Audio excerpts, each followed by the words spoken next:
right, so let's move on to this next section, and we're going to talk about what happens when these little photons, these little light bombs, hit the chlorophyll molecule. So the chlorophyll is just a big protein molecule, and of course molecules are made out of atoms, and atoms have electrons.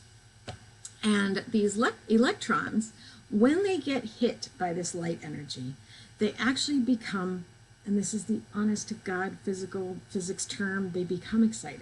They actually absorb some of that energy, and that takes them to an area of a point of higher energy. Okay, so they absorb the energy, now it's part of the electron goes whee! And just like when you say whee and you jump up, you spend a moment at higher, and then gravity brings you back down to your ground state. That's what happens to the electrons too, and they do kind of bounce up. They go to a higher energy state, and then they can't stay there. They release that energy, they return to their ground state, their normal state.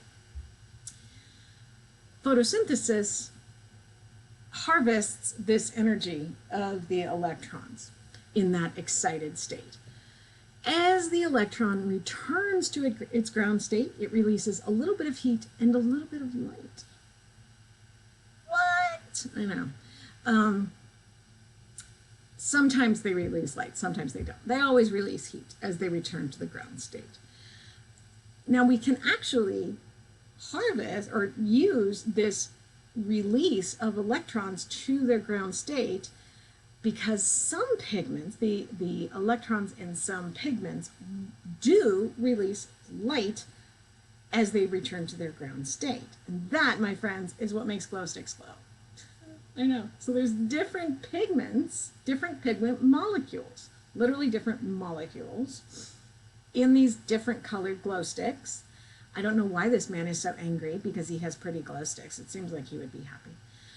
But the pigments, when those electrons get excited and then return to their ground state, they fluoresce or release light at different wavelengths, and that causes the different colors to glow. How cool is that?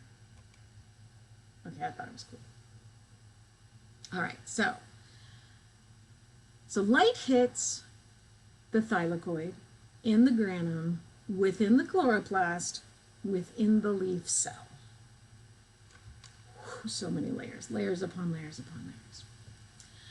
That energy is used to split the water, make oxygen, make some NADPH, make some ATP.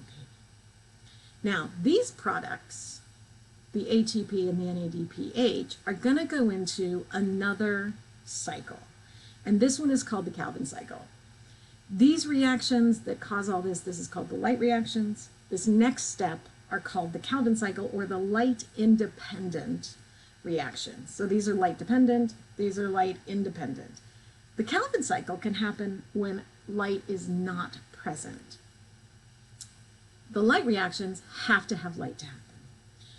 So plants can do these light reactions during the day and then continue to do these Calvin cycle reactions at night.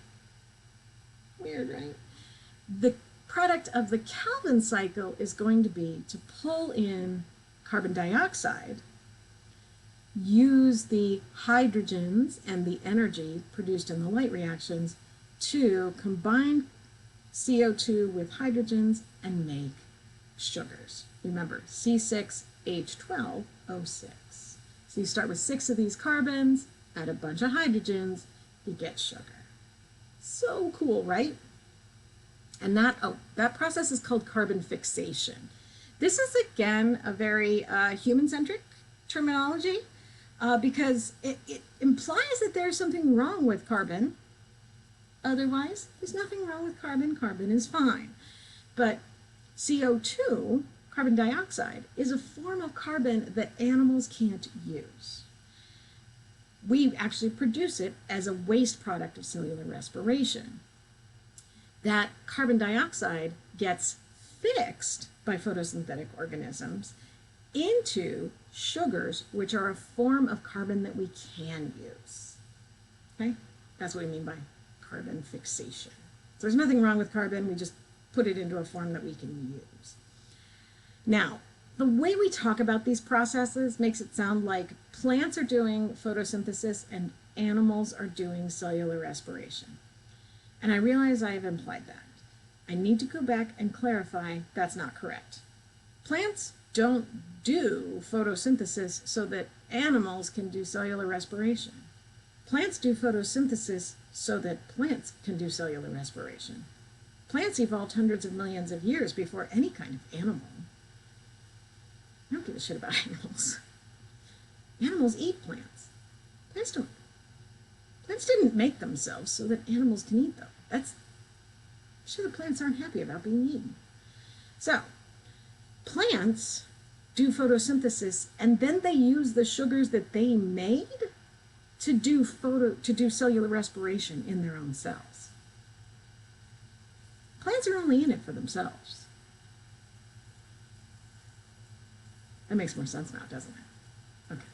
So, plants do photosynthesis, which involves the light reactions in the Calvin cycle, to create sugars, which they then combine with oxygen to do cellular respiration to produce ATP to power their own cellular processes. So why is there so much oxygen left over? And the answer is because they also use these sugars to make their own bodies. Remember, the cell wall of plant cells is cellulose, which is a polymer of glucose.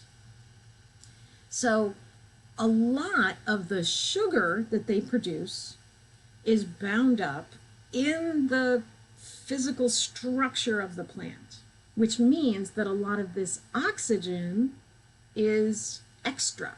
It's a waste product. Okay? So plants are using using photosynthesis to make sugars to do cellular respiration. When they combine the sugar with the oxygen that they made to make their own ATP. But they're also using photosynthesis to make sugars to make more cell walls so that they can make themselves a bigger plant. And they aren't using the oxygen in those reactions to make those cellulose molecules, and so that oxygen is extra. Huh? Okay, in the Canvas site, there's a video of oxygen bubbles appearing as a plant is doing photosynthesis. You can actually see them making like just too much oxygen, which is kind of cool. Okay, so carbon fixation, CO2 to sugars, some of which gets used in the plant to make ATP, some of which gets used to make more plant. There we go. All right, so remember, here's our chloroplast. We've got our thylakoid membrane. In our thylakoid membrane, these pigment molecules are embedded within the plasma membrane, within this cell membrane, not cell membrane, thylakoid membrane, which is just a phospholipid bilayer like any other membrane in any other cell. These gather light and trap the excited electrons. So here is this cluster of pigments. Okay, sorry, it's not a pigment molecule, it's a bunch of pigment molecules clustered together. This is that from the top. So imagine this little photon hits the chlorophyll molecule, and an electron gets excited.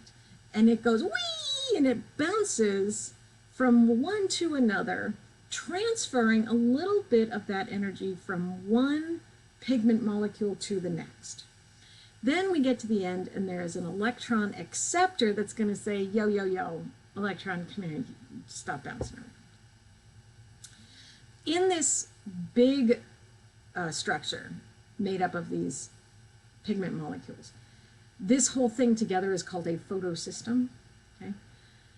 And there are actually two photosystems in the thylakoid membrane that work together. The first is called photosystem 2, the second is called photosystem 1. Why? Because that's the order they were discovered in. This one was discovered first, then this one. Okay, so light hits.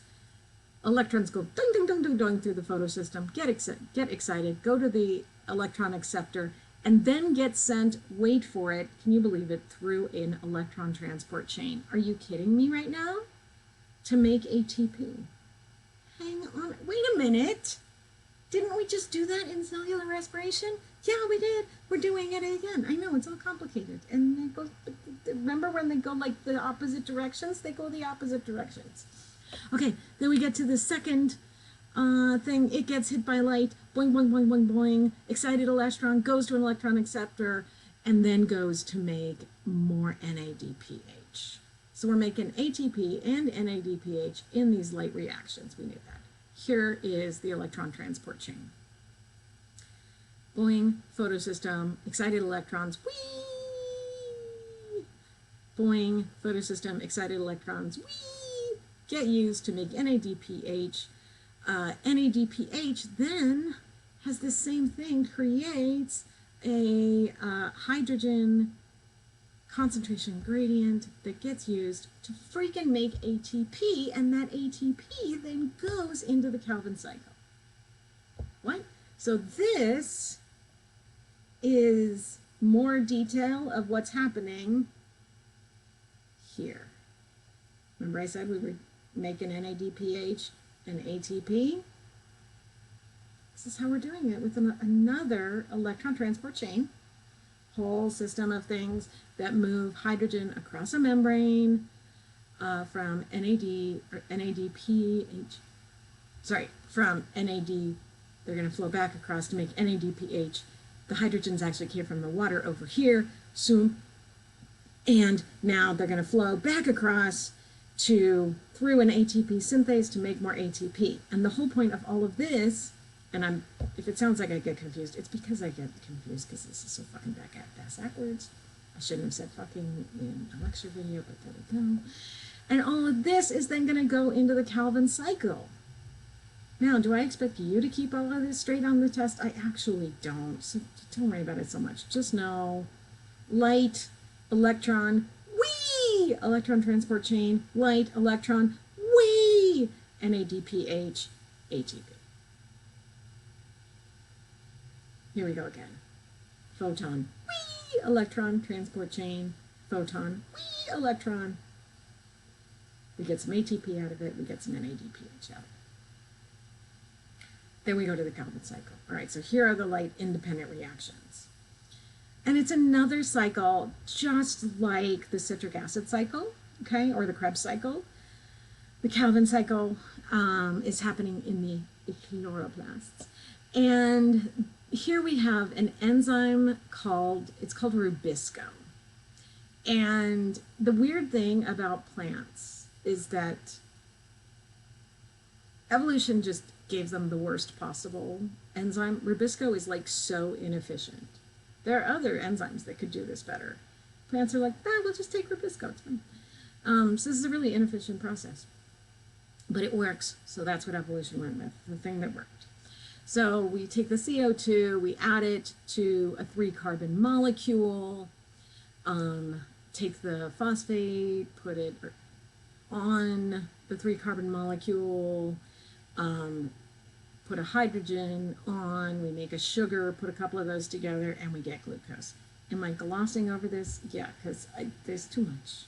It's too much. And then we use another phosphate to add it to this to make the Rubisco that then gets split to bind with CO2 to blah, blah, blah, go through this whole thing again.